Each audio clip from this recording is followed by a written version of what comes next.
Our next guest is a 42-year-old mother of 3 young kids who's just survived the toughest 2 weeks of her life. On Thursday, March 5th, Heather Bauer went to a casual dinner party in her town of Westport, Connecticut. 4 days later, she felt achy and feverish. She had a temperature of 101. 5 days after that, she was in the coronavirus ward at Yale Hospital, fearing that she would die. But Heather survived, and she joins us now to tell us the rest of her story. Heather, it is great to see you. We're so happy that you're feeling better. Your story is incredible, and you look great, but I know that that belies what you've just lived through.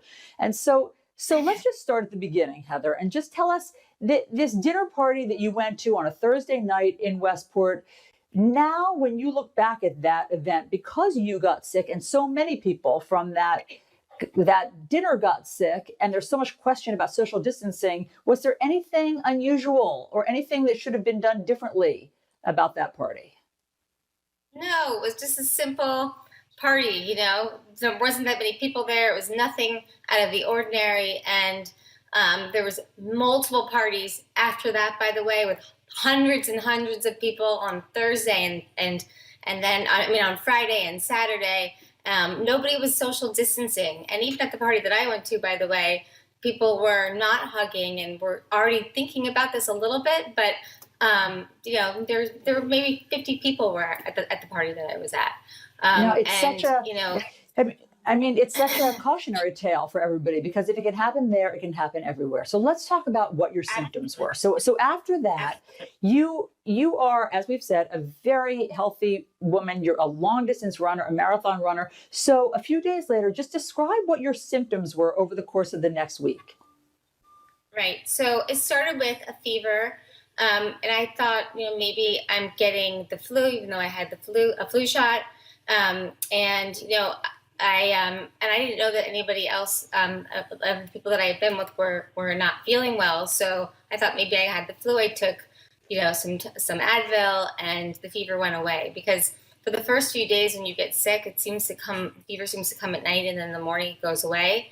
And then in the morning it was gone, and then the fever came back. But then it was this relentless fever that just continued. And I did have my chest bone, but I didn't realize it was shortness of breath, because it just seemed that I was breathing differently. I kept my breath very short breath, just to not get that pain in my chest bone. And then very the shallow. symptoms So you were having like a shallowness of breath. And then Yes. it got progressively worse. So your fever didn't go away. Yes. You had all of these aches. You started having the intestinal symptoms. And what was the point? And we're seeing a picture of you looking desperate in the hospital right now and looking so sick. What was the point at which you realized you had to go to the hospital?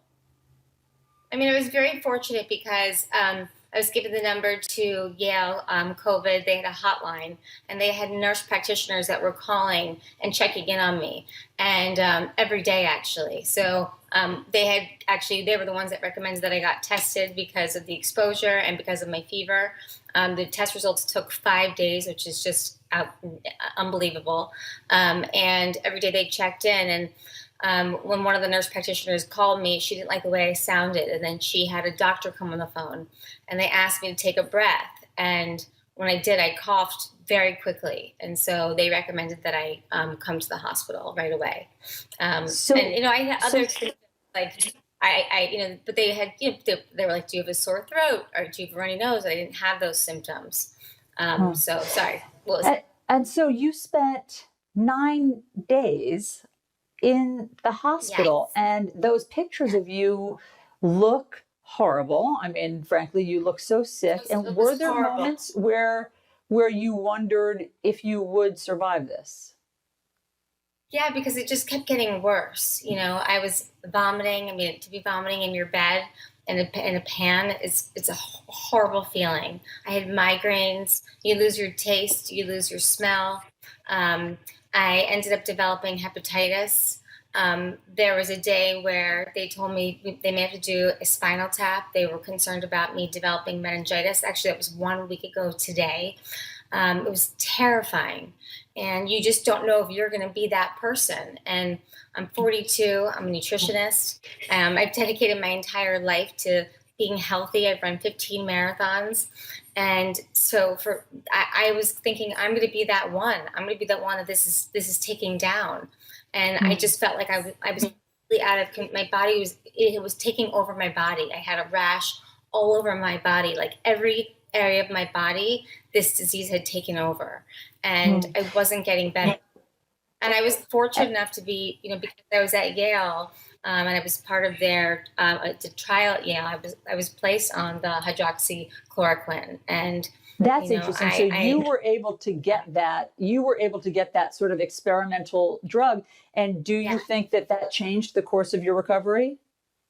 I do, because when I had a 5-day treatment, and I believe that was when it started to turn for me. That was when, it's possible that the fever stopped. And it's interesting, when the fever stopped, the migraines started. And I'm not someone who gets migraines. And they can only give you a certain amount of Advil. They're not giving Advil, because Advil can aggravate it. So it's hard. Well, Heather, I know that we only have 10 seconds left, and I know that you want to thank your doctors. And one interesting thing for people to know is that you were alone for most of the time in the hospital room, because they would appear via screen. They're trying to protect themselves. And so sometimes you would only deal with people in this kind of futuristic way. But in the final 10 seconds, what do you want us to know about your care there? My care was amazing. My nurses, I had the most amazing nurses, and I'm so grateful to the care from my nurses and my doctors. They put themselves on the line, and thank you so much to Yale for your amazing care and for saving my life. Truly, I'm forever grateful. And well, Heather, also thank you. That we'll get through this as the country. Yeah. So that's a good message. And thank you for sharing your story. That picture of you with your kids where it says coronavirus survivor is just incredible. Take the seriously. Stay home, isolate, listen.